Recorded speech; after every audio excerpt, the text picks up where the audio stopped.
The Smart Money Woman, Season 2, Episode 8. After all, capital is gender neutral. Very true. Gender neutral. First of all, in Nigeria, most of the people making these investment decisions in venture capital or private equity firms are men.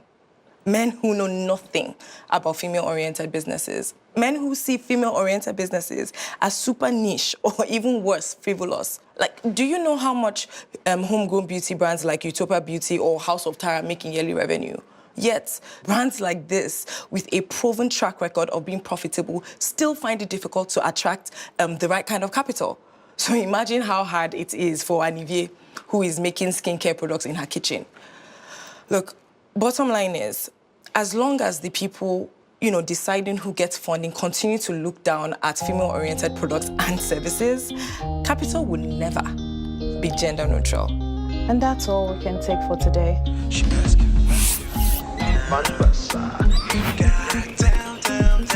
Since she was a child, I can't tell you at what age,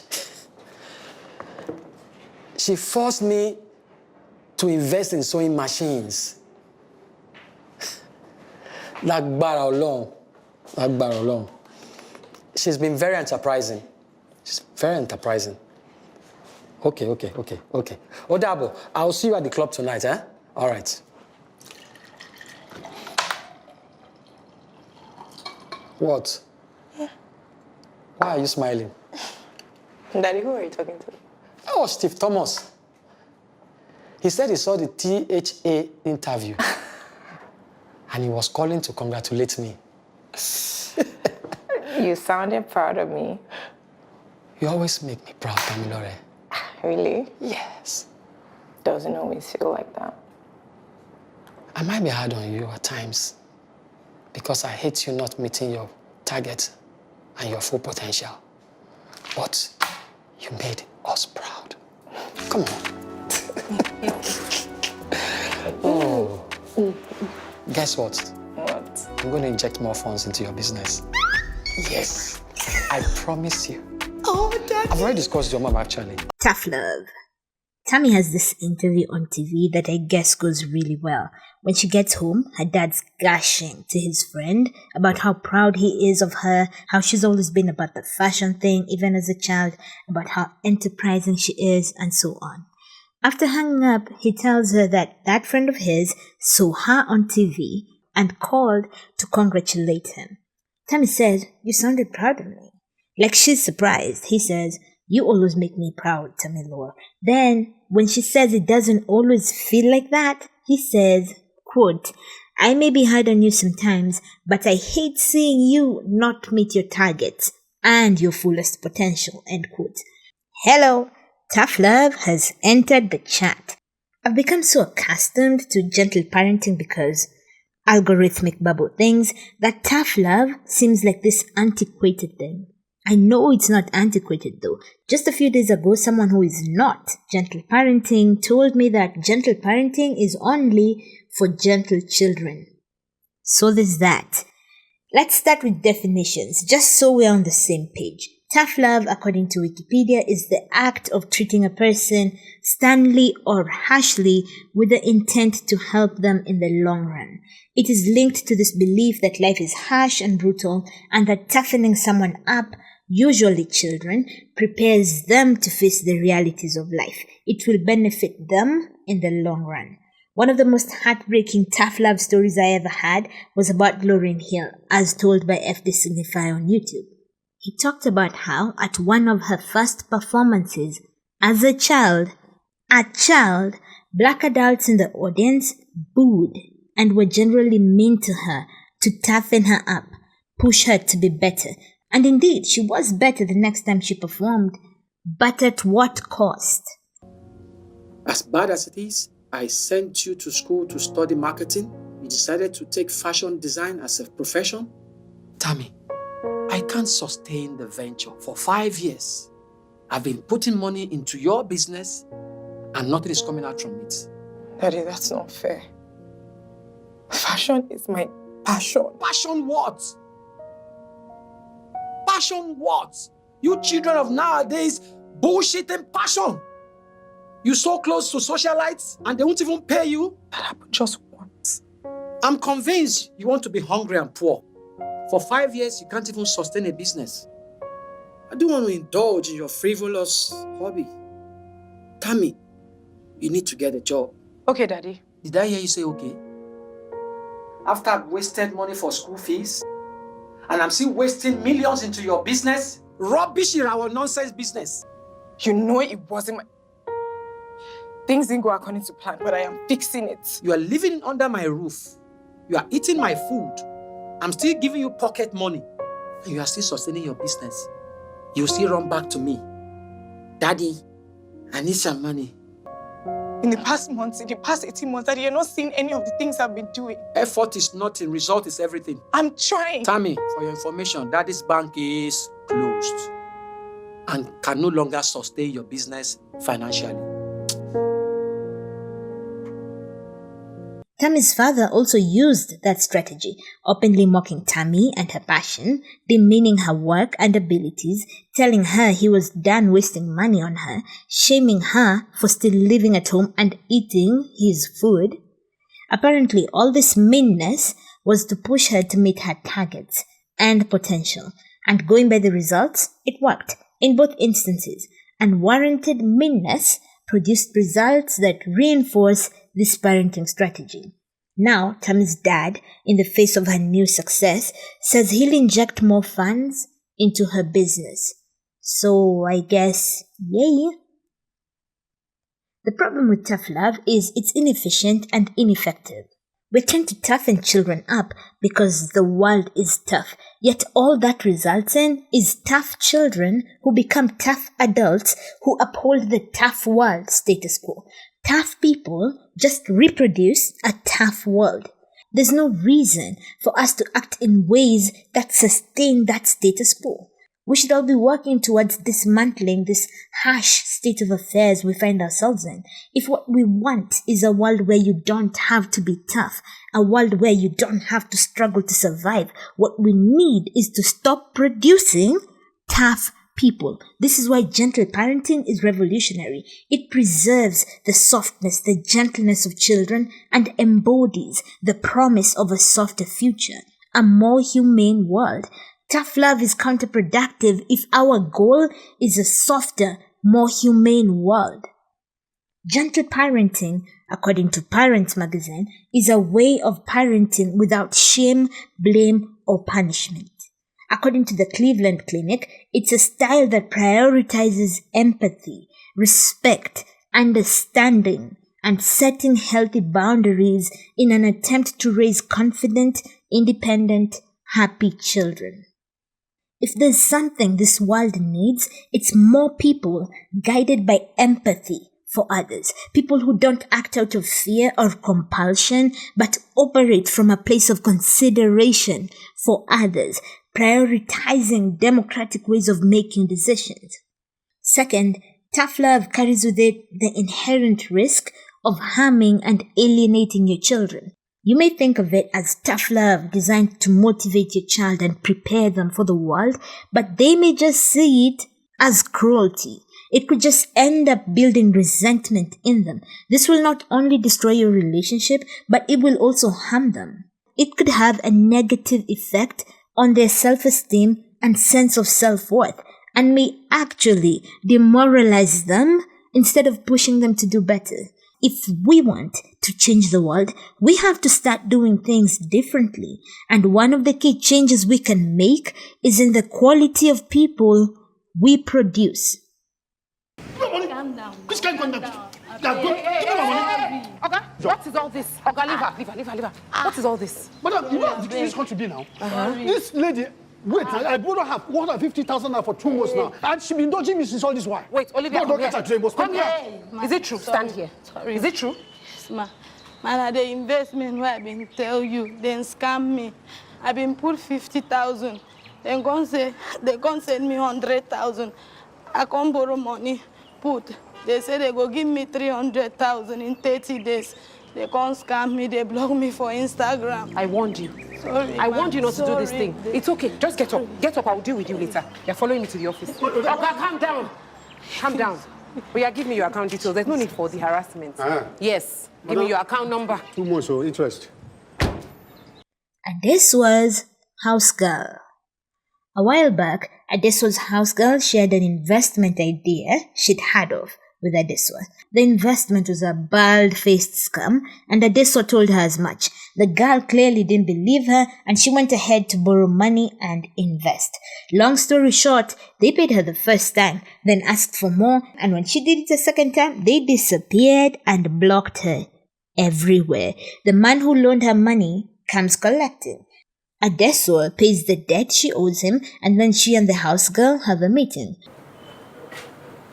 I'm sorry, ma. I'm sorry. Thank you for everything. Thank you for waiting. It's okay, Olivia. Get up, sit down. Olivia, it's fine. But Olivia, you know they hear word.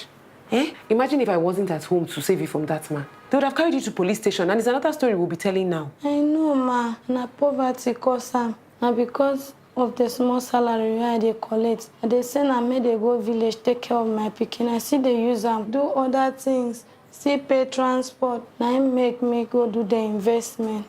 Sorry, I be no say they go scam me. I understand, but you must always make sure it's a reputable investment company. If the deal sounds too good to be true, it probably is. I've learned my lesson now, ma. This is what I've decided. I will increase your salary to 70,000 naira.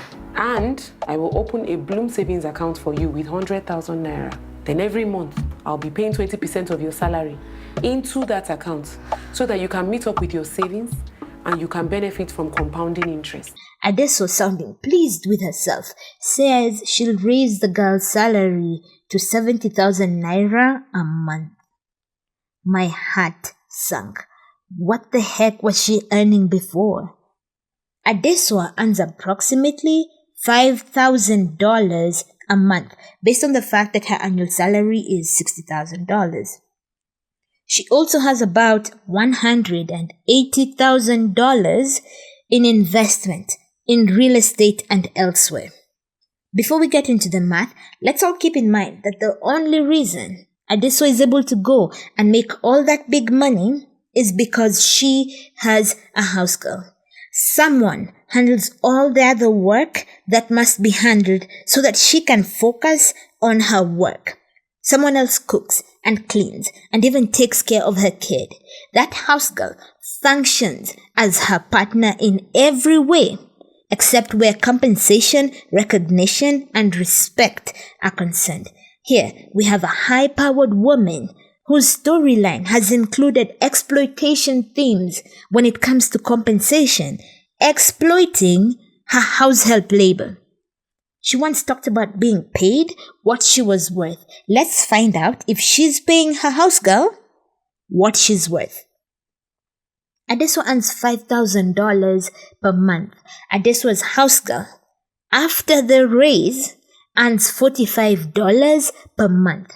Her pay is 0.9% of Adesuwa's salary. It's not even 1%. Not even 1%.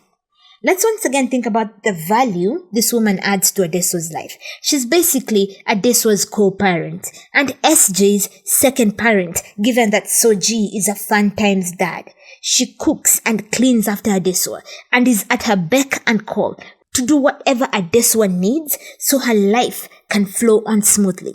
Adesuwa is only able to sit at the office and work late because this woman is busy holding everything together for her. And all Adesuwa can see fit to pay her is 1% of her pay. She pays the woman who cares for her child less than she spends on shoes and bags and hangouts with her friends. And we're supposed to celebrate the fact that she's giving this woman a raise.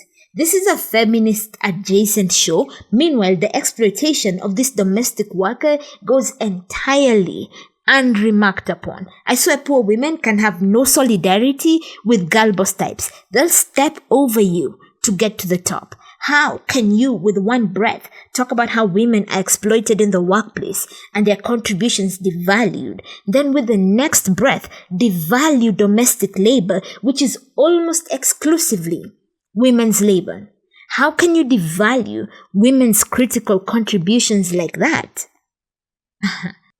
Shame on Adesuwa. Fuck girl boss feminism.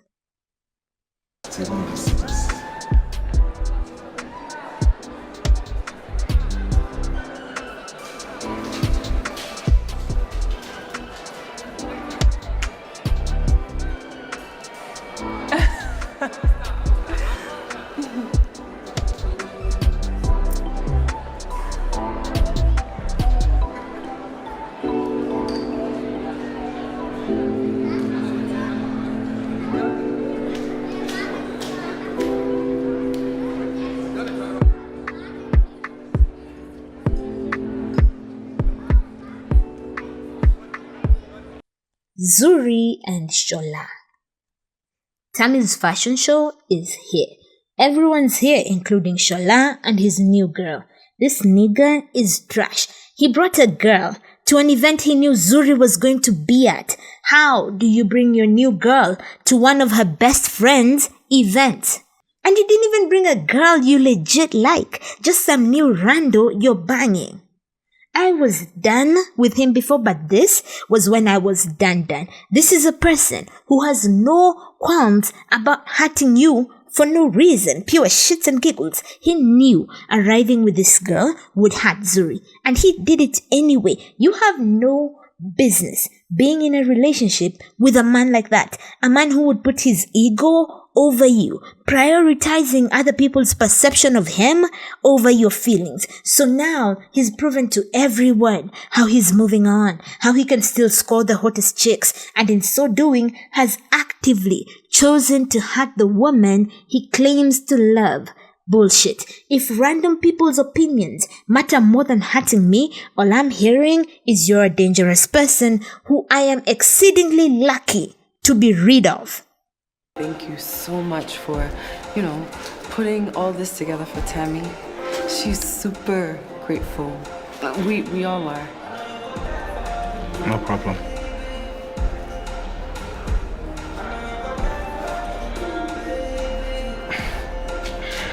Wait.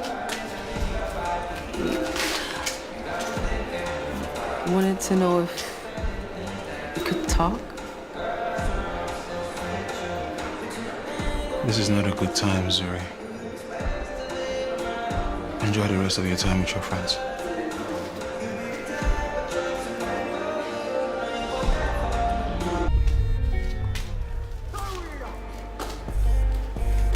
Sorry. I'm done, Tsola. I'm done trying to decipher your mixed signals. I'm done pouring out my heart to you only for you to act as if anything I say doesn't matter. I'm done with your mixed signals the entire night. Mixed signals. You shot glances at me 1 second, and then the next, you're ignoring me. Well, I'm done being ignored. You're making me out to be the villain because I worked with my ex. If you were in this situation, you would be doing the same thing. I would never work with an ex if I knew it made you uncomfortable. You worked with the Sani brothers and you lied about it. Oh, it's easy for you to stand there and be sanctimonious. Really? Yes. If what you're waiting for is for me to cry and to beg for you, I won't. You do not get to be done, Zuri. No. What? If there's anyone that should be done, it should be me. Why can't you see that working with the Sani brothers jeopardized our relationship? I apologized 1,000,000 times. And what about Banke and Dimeji? When were you going to tell me about that? Zuri, you knew about that for months and you didn't tell me anything. It wasn't my place to say anything. Banke is my friend's wife. That's what you have to say about that. I was in a difficult position. I didn't want to hurt anyone.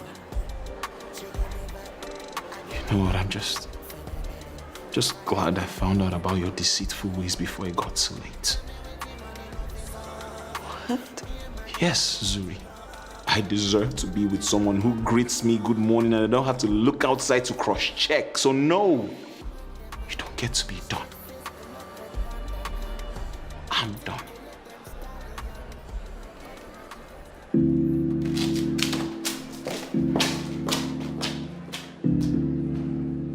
I can't believe how nice Zuri's being to Shola, trying to talk and whatnot. Girl, get up! At the end of the night, she tells him she's tired of his mixed signals. Huh? And my sister and I were like, what mixed signals, babe? Looking in your direction is not a signal. Bringing another woman? Now that's a signal. What you talking about mixed signals? All this man has done is ignore you. On and offline. What signals are this you're seeing? He brought a girl to an event he knew you'd be at, knowing full well it would hurt you, and he didn't give a fuck. That's the only signal you need to be paying attention to.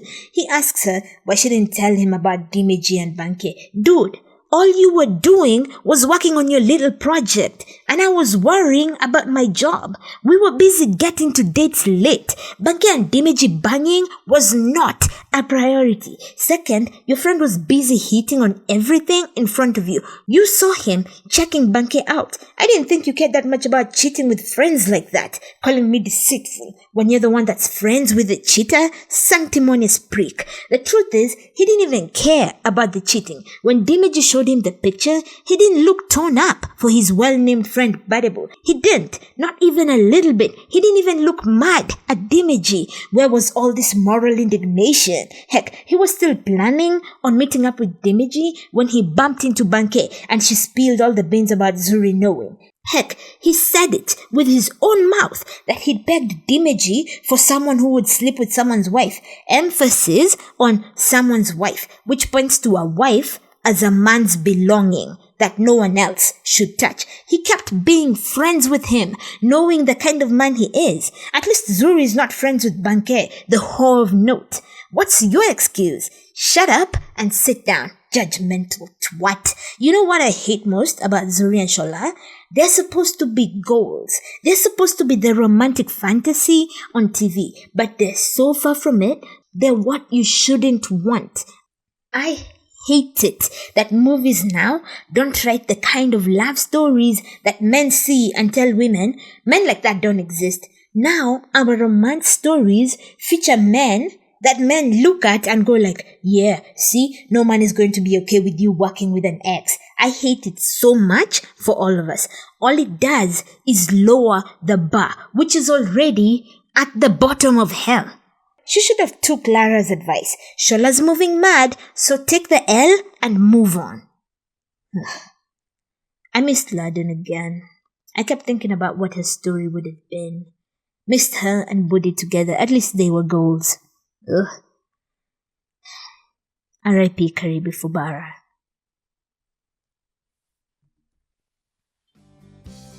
That's it for today. Thanks for stopping by. Until next time, remember who you are. Love life, love people, and stay loyal.